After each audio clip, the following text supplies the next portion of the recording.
من جسارتا میتونم از دخترتون خواستگاری کنم؟ بفرمایید. من باید بدونم اول شرایطتون چیه. مهریه چند تا میخواد؟ من تو این چیزا دخالت نمی‌کنم دیگه، هر چی بزرگتر بگه، مهریه برای شماست.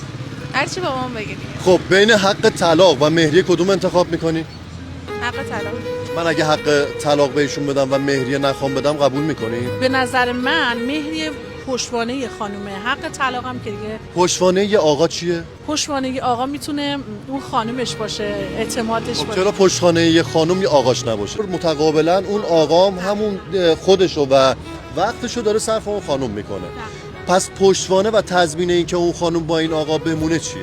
به نظر من اعتمادی که هر دو به هم میکنن. خب پس اون موقع ما میتونیم اینو کلامتون دیگه پس مهریه ندیم به دختر خانمتون. میتونه، آره، وقتی که اون طرف مقابلم که از نظر اخلاق، احترام اینا درست باشه، آقا میتونه نده.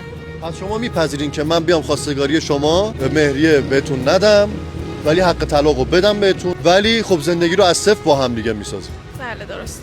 موافقی؟ بله. منم نه ماشین دارم نه خونه. نه دیگه اینا ساختنیه، دو نفر با هم شروع میکنن میسازن. بله. و این خیلی لذت بخشه، از صفر با هم دیگه میسازن، خیلی لذت بخشه.